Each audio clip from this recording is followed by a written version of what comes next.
Hello नमस्कार श्री स्वामी समर्थ। स्वागत आहे तुम्हा सगळ्यांचं माझ्या यूट्यूब चॅनलवरती। आजचा दिवस तुम्हा सर्वांना खूप छान सुखाचा आणि आनंदाचा जाऊ देत हीच मी स्वामींच्या चरणी प्रार्थना करते आणि आजच्या व्हिडिओला सुरुवात करते। पण त्या अगोदर तुम्ही माझ्या चॅनलवरती जर नवीन असाल तर चॅनलला सबस्क्राइब नक्की करा। त्याचबरोबर कमेंटमध्ये श्री स्वामी समर्थ लिहायला अजिबात विसरू नका। दरवर्षी श्रावण महिन्यात वद्य अष्टमी या तिथीला गोकुळ अष्टमी हा उत्सव आपण साजरा करत असतो। तर या वेळेला गोकुळ अष्टमी ही उद्या सोमवारी 26 ऑगस्ट या रोजी आलेली आहे आणि या दिवशी सगळीकडे श्रीकृष्णाच्या नावाची धूम असते। श्रीकृष्णाचे भक्त गोकुळ अष्टमीला त्यांचे आशीर्वाद घेण्यासाठी उपवास करतात आणि रात्री 12 वाजता पूजा केल्यानंतर उपवास सोडतात। तर पहा, धर्मग्रंथामध्ये गोकुळ अष्टमीच्या दिवसाचं वर्णन हे अत्यंत पवित्र करण्यात आलं आहे। जर तुमच्या आयुष्यात काही समस्या असतील तर गोकुळ अष्टमीच्या दिवशी तुम्ही मोरपिसाचे काही उपाय करू शकता। मोरपीस हे भगवान श्रीकृष्णांना अतिशय प्रिय आहे आणि त्यांच्या डोक्यावर ते नेहमी धारण करतात आणि या दिवशी जर आपण काही उपाय केले तर आपली सर्व बिघडलेली अडकलेली कामं जी आहे तर ती सुरळीत होतात। आणि म्हणूनच आजच्या या व्हिडिओमध्ये तुमच्यासोबत मी एक अतिशय प्रभावशाली उपाय शेअर करणार आहे। प्रत्येक आईने आपल्या मुलांसाठी हा मोरपिसाचा उपाय जो आहे तर तो करायचा आहे। हा उपाय केल्यामुळे मुलांच्या आयुष्याचं कल्याण हे झाल्याशिवाय राहणार नाही। मुलं ही धनवान होऊन सर्व अडचणी मुलांच्या दूर होतील। मुलांची प्रत्येक क्षेत्रामध्ये आणि अभ्यासात, नोकरीत, व्यवसायात अगदी भरभरून प्रगती होईल। मुलांना प्रत्येक कामामध्ये यश मिळून त्यांच्या सर्व इच्छा मनोकामना या पूर्ण होतील। तर असा हा एक अत्यंत प्रभावी उपाय तुमच्यासोबत मी आजच्या व्हिडिओमध्ये शेअर करणार आहे। त्यामुळे व्हिडिओ हा स्किप न करता शेवटपर्यंत नक्की पहा, जेणेकरून तुमच्यापर्यंत योग्य ती माहिती पोहोचेल। आणि तुम्ही माझ्या चॅनलवरती जर नवीन असाल तर असेच नवनवीन माहितीपूर्ण व्हिडिओ पाहण्यासाठी चॅनलला पण लगेच सबस्क्राइब करा आणि बेल आयकॉनला पण प्रेस करा, म्हणजे मी जेव्हा कधीही नवीन व्हिडिओज अपलोड करेन त्याचं नोटिफिकेशन सर्वात आधी तुम्हाला मिळेल आणि तुमचा एकही व्हिडिओ हा मिस होणार नाही। तर पहा, आपल्याला सर्वांनाच माहिती आहे की श्रीकृष्णांना मोरपीस हे किती प्रिय आहे। त्यांच्या डोक्यावर नेहमी मोरपीस असतं आणि जेव्हा आपण आपल्या देवघरामध्ये कृष्ण जन्माष्टमी साजरी करतो तेव्हा मोरपीस जे आहे तर ते पूजेमध्ये ठेवलं जातं।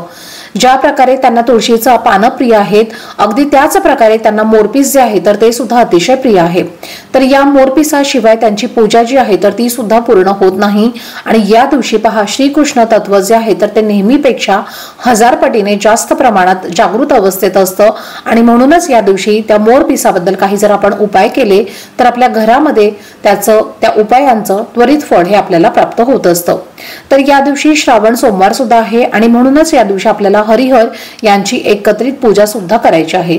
तर पहा, मी तुम्हाला जो उपाय सांगणार आहे तर हा उपाय तुम्ही उद्या सकाळपासून ते संध्याकाळपर्यंत कधीही करू शकता। सोमवारच्या दिवशी तुम्ही रात्री 12 वाजेपर्यंत सुद्धा हा उपाय केला तरीही चालेल। तर अगदी लहान मुली, सर्व मुलींसाठी, सर्वांसाठी, कुठल्याही वयोगटासाठी तुम्ही हा उपाय करू शकता। तर हा उपाय फक्त आपण वर्षातून एकदाच करू शकतो, तो म्हणजे गोकुळाष्टमीला। तर या दिवशी आपल्या मुलांसाठी हा मोरपिसाचा उपाय करते। तर त्या मुलांची प्रगती जी आहे तर ती थांबत नाही। प्रत्येक क्षेत्रामध्ये मुलांची प्रगती होत असते। तुमची मुलं जर हट्टीपणा करत असतील, सांगितलेलं ऐकत नसतील किंवा मुलांना अभ्यास करावासा वाटत नसेल किंवा वाचलेलं मुलांच्या लक्षात राहत नसेल, मुलं खूप चिडचिड करत असतील आणि मुलांची प्रगती होत नसेल, मुलांनी जर भरपूर शिक्षण घेतलेलं आहे आणि तरी सुद्धा त्यांना नोकरी मिळत नसेल किंवा मुलांच्या मनासारख्या गोष्टी या घडत नसतील, तर मुलांच्या सर्व अडचणी या दूर करण्यासाठी तुम्हाला हा उपाय करायचा आहे। अगदी मोठ्यातल्या मोठ्या मुलांसाठी सुद्धा तुम्ही करू शकता आणि हा उपाय केल्यामुळे तुमच्या मुलांच्या सर्व अडचणी या 100% दूर होऊन मुलांची भरभरून प्रगती होईल। तर सर्वप्रथम तुम्हाला काय करायचं आहे, या दिवशी श्रीकृष्ण जन्माष्टमी आहे आणि म्हणून आपल्या देवघरामध्ये बाळकृष्णांची मूर्ती असेल तर तिची तुम्हाला विधिवत पूजा आवर्जून करायची आहे। श्रीकृष्ण जन्माष्टमी ही अगदी घरच्या घरी तुम्हाला कशा पद्धतीने साजरी करायची आहे याचा डिटेल व्हिडिओ तुमच्यासोबत मी ऑलरेडी शेअर केलेला आहे। तुम्ही जर तो व्हिडिओ पाहिला नसेल तर आपल्या चॅनलला व्हिजिट करून तुम्ही तो व्हिडिओ पाहू शकता आणि त्या पद्धतीने तुम्हाला पूजा करायची आहे। आता मुलांसाठी आपल्याला हा गोकुळ अष्टमीच्या दिवशी उपाय कसा करायचा आहे, तर पहा, आपल्याला काय करायचं आहे, एक वहीचा पुठा तुम्हाला घ्यायचा आहे किंवा कुठल्याही प्रकारचं जाड पेपर सुद्धा तुम्ही घेऊ शकता। तर यावरती तुम्हाला 2-3 मोरपिसाचे जे पीस आहेत तर ते ग्लूने किंवा फेविस्टिकने स्टिक करायचे आहेत, म्हणजे लावायचे आहेत आणि त्यानंतर तुम्हाला पुठ्याने मुलांना हवा घालायची आहे। जितकी हवा तुम्हाला या दिवशी मुलांना घालता येईल तितकी हवा तुम्हाला घालायची आहे। अगदी छोटी मुलं आहेत त्यांना सुद्धा स्वतःहून हवा घेता येत नसेल तर तुम्ही देऊ शकता। मोठी मुलं असतील तर त्यांच्या हातामध्ये हा पुठ्ठा तुम्हाला द्यायचा आहे आणि मुलांना सांगायचं आहे की या पुठ्ठ्याने तुम्ही स्वतः हवा घ्या। तर हा एक उपाय तुम्हाला करायचा आहे। जेव्हा तुम्ही पुठ्ठ्याने हवा घेता तेव्हा तुम्हाला लागलेले सर्व नजर दोष आहेत किंवा मुलांना जे लागलेले काही दोष आहेत किंवा बाहेरची बाधा असेल किंवा नकारात्मकता असेल तर ती संपूर्णपणे नष्ट होते। तर पहा, मुलांना जे नजर दोष आहे तर ते फक्त बाहेरच्याच व्यक्तींचे लागतात असं नाही, तर आई वडिलांचे सुद्धा लागत असतात। आणि मोरपीस जे आहे तर ते नकारात्मकता वाईट शक्ती दूर करण्यासाठी खूप प्रभावी असं मानलं जातं। आणि जेव्हा मुलांना आपण या मोरपिसाने हवा देतो तेव्हा मुलांमध्ये असणारी वाईट शक्ती नकारात्मकता ही नष्ट होते आणि मुलांची प्रगती जी आहे तर ती होत असते। तर तुम्हाला पुठ्ठ्याला स्टिक हे मोरपीस करायचं आहे, चिटकवायचं आहे। आणि हवा देणं जर तुम्हाला शक्य नसेल तर तुम्ही मोरपीस जे आहे तर ते जिथे तुमचे मुलं झोपतात तर तिथे जो फॅन असतो तर त्या फॅनला सुद्धा तुम्ही 2 किंवा 3 जी पातं असतात तर त्या पात्यांवरती सुद्धा तुम्ही मोरपीस जे आहे तर ते स्टिक करू शकता।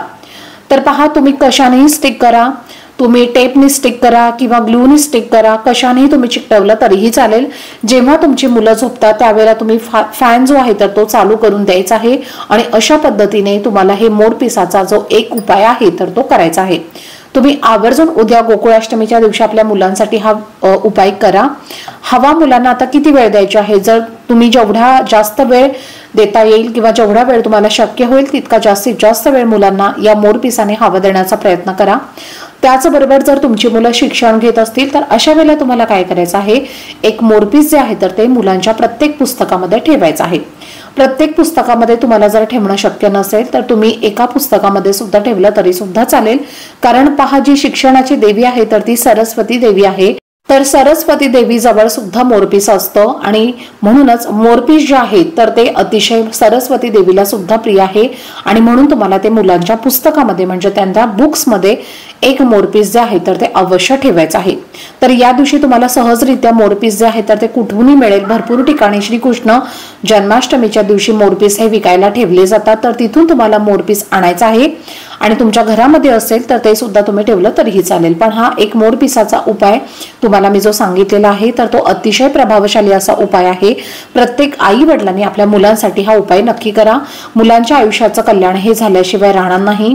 त्याचबरोबर तुमच्या घरामध्ये जर सतत पती पत्नीची भांडणं होत असतील किंवा ती भांडणं संपत नसतील आणि तुमच्या वैवाहिक जीवनामध्ये कोणत्याही प्रकारची समस्या असेल आणि ही समस्या तुम्ही प्रयत्न करून सुद्धा दूर होत नसेल तर अगदी तुम्ही तुमच्या घरांमध्ये नेहमी दोघांची कटकट होत असेल आणि तुम्हाला या कृष्ण जन्माष्टमीच्या दिवशी तुमच्या बेडरूम मध्ये पूर्व किंवा उत्तर दिशेच्या भिंतीवरती 2 मोराचे पंख जे आहेत तर ते एकत्र ठेवायचे आहेत। त्यामुळे तुमच्या वैवाहिक जीवनाशी संबंधित ज्या काही अडचणी असतील तर त्या नष्ट होतात आणि तुमच्या नातेसंबंधामध्ये गोडवा येतो, प्रेम निर्माण होतं आणि हा दिवस अतिशय शुभ आहे। आणि याच दिवशी तुम्हाला तुमच्या बेडरूम मध्ये सांगितल्याप्रमाणे पूर्व किंवा उत्तर दिशेला जे मोराचा पंख आहे तर ते 2 लावायचे आहेत।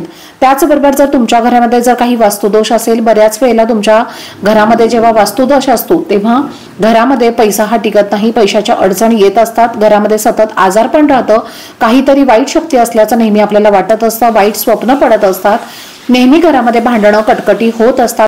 तर अशा वेळेला तुम्हाला उद्या गोकुळाष्टमीच्या दिवशी मोराची जी पिसं आहेत तर ती घरी आणायची आहेत आणि त्यानंतर आपल्याला ही पिसं आपल्या देवघरामध्ये ठेवायची आहेत आणि या पिसांची पूजा करायची आहे। पूजा झाल्यानंतर ती पूर्व दिशेला तुम्हाला ठेवायची आहेत।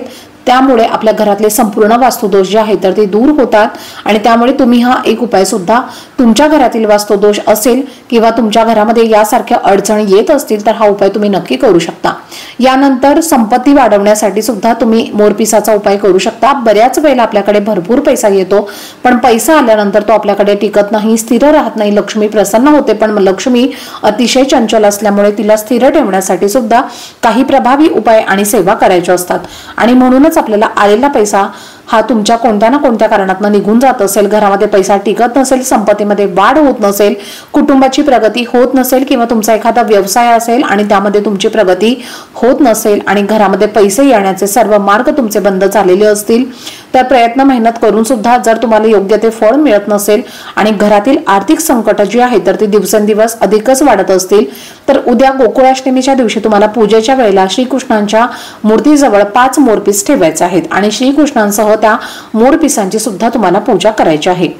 तर तुम्हाला तुमच्या देवघरामध्ये यानंतर तुम्हाला ठेवायचं आहे दररोज त्या मोरपिसाची तुम्हाला पूजा 21 दिवस करायची आहे। 21व्या दिवशी पूजा केल्यानंतर ज्यांना तुम्हाला ज्या ठिकाणी तुम्ही पैसे ठेवता तर त्या ठिकाणी तुम्हाला 5 मोरपिसही पूजेतली ठेवायची आहेत। असं केल्यामुळे माता लक्ष्मी ही तुमच्यावरती प्रसन्न होते, आशीर्वाद आपल्याला माता लक्ष्मीचा मिळतो आणि अशाच नवनवीन संधी सुद्धा आपल्याला आपल्या आयुष्यामध्ये मिळत राहतात आणि त्यामुळे सर्व संकट जी आहेत पैशाची तर ती दूर होतील। आणि अशा पद्धतीने तुम्हाला मोरपिसाचे अत्यंत प्रभावशाली उपाय उद्या गोकुळाष्टमीच्या दिवशी करायचे आहेत। तर चला, झालेली सेवा ही मी स्वामी महाराजांच्या चरणी अर्पण करते। आजचा व्हिडिओ जर तुम्हाला आवडला असेल, माहितीपूर्ण वाटला असेल तर व्हिडिओला जास्तीत जास्त लाईक, शेअर आणि चॅनलला सबस्क्राईब नक्की करा। भेटूयात पुढच्या व्हिडिओमध्ये, तोपर्यंत सर्वांना श्री स्वामी समर्थ।